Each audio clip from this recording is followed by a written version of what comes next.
boa tarde. Que Deus abençoe a vida de vocês, amém? Gente, mais um vídeo da nossa série Tardezinha com Salmos, que já tá quase pertinho do fim, amém? Mas não fique triste, você que perdeu algum ou não acompanhou desde o começo, fica tudo salvo aí no canal, depois você pode assistir tudo de novo, pode baixar, pode compartilhar, fique à vontade, amém? E o salmo de hoje é o do número 127, amém? Esse Salmo 127, irmãos, foi escrito pelo rei Salomão.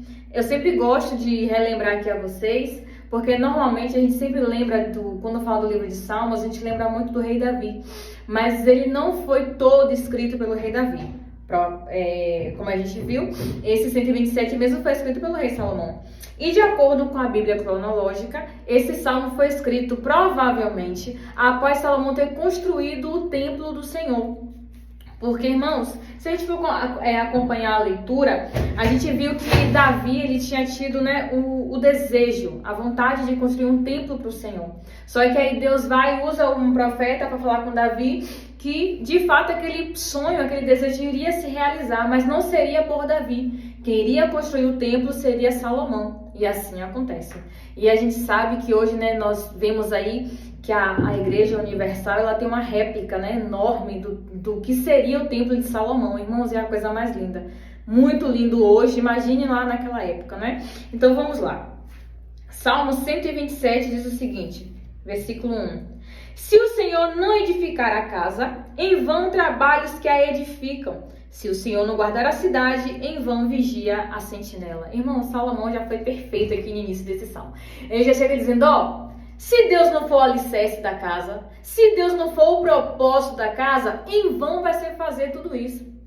Se Deus não proteger, se Deus não guardar, se Deus não estiver à frente da situação, em vão vai ser você fazer qualquer esforço. Irmãos, perceba, Salomão estava construindo um templo para o Senhor. Salomão estava construindo uma casa que seria para Deus. Mas ele deixou bem claro, ainda que eu construa essa casa, mas se Deus não estiver nela, de nada vai adiantar todo o nosso esforço. Estamos construindo um templo para que o nome do Senhor seja proclamado, exaltado, para que a arca, para que a presença do Senhor tenha um lugar de repouso. Mas se ainda assim, se Deus não estiver aqui nesse negócio, de nada vai valer o nosso esforço. Irmãos, e como falta isso em nós hoje em dia? De quê? De projetar algo, de mentalizar algo, sonhar com alguma coisa e chamar Deus para o negócio. Como tem faltado isso, irmão, nos dias de hoje? Da gente promover um evento, uma festa, um aniversário, um casamento, um culto, até um culto. E não se importar com o mais importante, o quê? A presença do Senhor. Irmãos, hoje, infelizmente, muita gente tem usado do evangelho para status, para likes, curtidas, para fama, para se promover. Mas a gente sabe que a pregação da cruz não é isso, irmão. A gente sabe que o evangelho não é isso. O evangelho é salvação, é mudança de vida, é tomar a sua cruz e seguir a Jesus. E a gente precisa, irmão, se importar com o que de fato é necessário, que é a presença do Senhor. Tem uma oração linda de Moisés lá no início da Bíblia, no Velho Testamento, onde o povo já estava ali no deserto. Deus estava bem triste com o povo por conta da murmuração, e Deus tinha dito a Moisés que ele não ia mais acompanhar o povo, que ele iria mandar um anjo que o representasse. Mas aí Moisés dobra o seu joelho, bota a cara no pó e diz, Senhor, não me faça sair daqui se a tua presença não for comigo. Irmãos, aprenda a chamar a presença de Deus para o negócio. Aprenda a priorizar o que de fato importa, que é a presença de Deus. Não vai adiantar nada, irmão, fazer uma festa linda, um culto lindo, encher a casa, encher a igreja, encher a praça, encher a rua e não ter o principal da festa, o principal do evento, quem? Deus. E Salomão, irmão, já rasga o verbo logo no primeiro versículo. A gente está fazendo tudo isso aqui, mas se não tiver Deus, nada importa. Vamos lá? Versículo 2.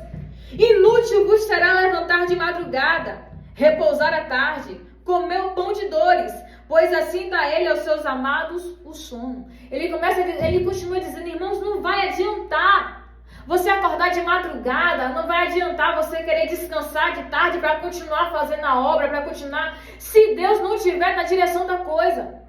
Não vai adiantar, irmão, você sacrificar tanto, abdicar tanto, se o que de fato importa a gente não está fazendo o que é obedecendo, renunciando, santificando, chamando a presença dele para o ambiente.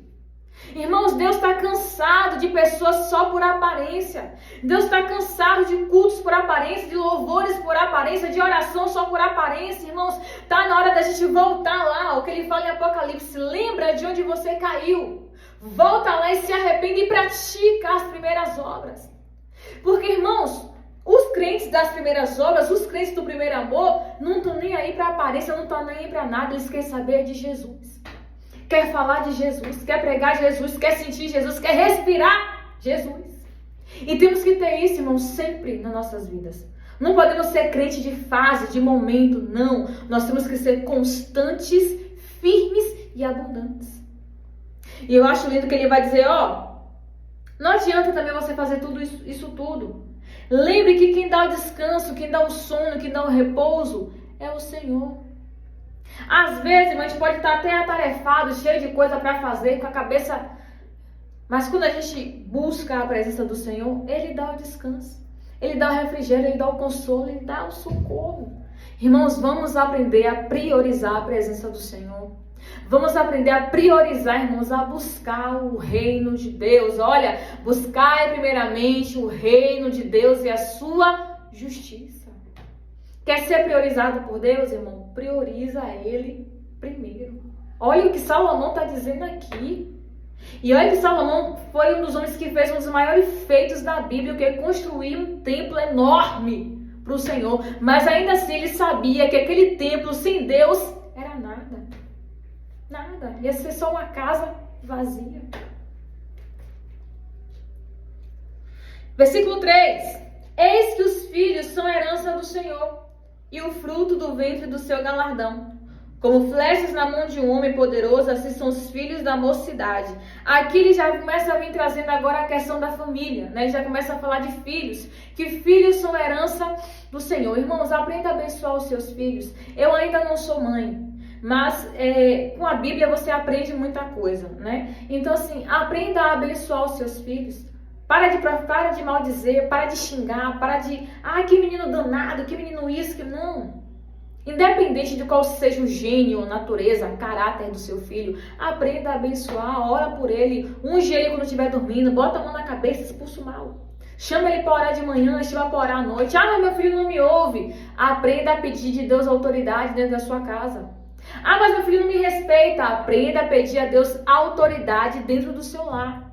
Porque abaixo de Deus na terra, sobre seu filho, a autoridade é você. A mãe e o pai é você.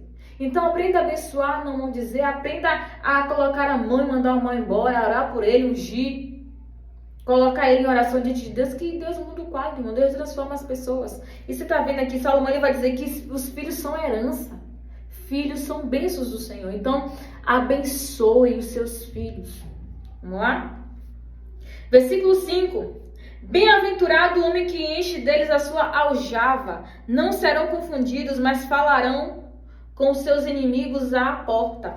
Aqui Salomão, nesses dois últimos versículos, ele vai falar, né, do quão é honroso, né, os filhos da mocidade, os filhos da juventude. Quão é honroso para um homem, para uma mulher ter filhos, né, que obedecem, que servem ao Senhor. Irmãos, o próprio Salomão em Provérbios vai dizer: ensina a criança o caminho que deve andar, porque quando crescer ela não vai se desviar dele, vai ficar ali, firme, constante e abundante. Aprenda também a dar bons exemplos aos seus filhos. Porque é muito fácil dizer, meu filho não me obedece, meu filho não me respeita, meu filho não me ouve. Mas como é o seu comportamento diante do seu filho? Como é o seu comportamento, irmão, diante do seu filho? Pensa nisso. Será que seu filho não está apenas refazendo aquilo que você faz, reproduzindo aquilo que você faz na frente dele ou até por trás dele? Mas porque tem coisa que pai e mãe falam e faz e acha que o filho não está vendo, mas o filho está vendo. Então vamos também, né, parar um pouquinho para pensar, qual é o exemplo que eu estou dando ao meu filho? Qual é a mãe, qual é o pai que eu estou sendo para o meu filho? É bom pensar nisso, né, não? Então, irmãos, vamos ficar com essa palavra nessa tarde, que possamos, né, Como foi dito no começo do vídeo, priorizar a presença do Senhor. Seja um propósito, um sonho, um projeto, uma casa, na sua empresa, na sua igreja, onde você estiver, irmão, o que você precisar ou pensar em fazer a respeito da sua vida. Chame Deus para o projeto, chame Deus para o propósito, que tudo vai dar certo até o final. E aprenda a abençoar e ser bom exemplo para os seus filhos. Amém? Deixa eu orar por você. Aleluia. Pai, que palavra maravilhosa, Deus. Muito obrigada por esta palavra. Senhor, nos ajuda, Senhor, a te priorizar. Nos ajuda, meu Deus, a te chamar, Senhor, para os nossos planos, para os nossos projetos. Nos ajuda, meu Deus, a, antes de pedir auxílio a quem quer que seja, primeiramente buscar auxílio e resposta do Senhor. Porque, Pai, a gente vai fazer de tudo, mas nada vai adiantar se não tiver a Tua presença. Jesus declarou: sem mim nada podeis fazer. E é isso que declaramos nessa tarde. É isso que reconhecemos nessa tarde. Sem o Senhor, nada poderemos fazer. Pai, nos ajuda, Senhor. Nos ajuda a priorizar e a buscar todos os dias pela Tua presença. E Deus, eu oro agora também pelo filho da minha irmã, pelos filhos do meu irmão. Deus abençoa, Deus, essa criança, esse jovem, esse adolescente. Pai, visita agora, Deus, arranca a rebeldia, a teimosia, a dureza de coração. Toda influência maligna que caia por terra agora, em nome de Jesus. Mas que essa criança, Deus, que esse jovem, que esse adolescente, Pai, que eles possam seguir o caminho reto do Senhor e dar orgulho a seus pais. Ah, Deus, toma essa mãe, toma esse pai, dá sabedoria, dá paciência, dá mais amor, mais compreensão, para que eles possam saber ensinar o caminho, Senhor, aonde os seus filhos devem andar, Senhor. E que eles possam ser grandes exemplos de pai e de mãe aqui na terra. Pai, muito obrigada por essa tarde. É o que eu te peço e te louvo em nome de Jesus. Amém. Amém, irmãos. Que Deus te abençoe.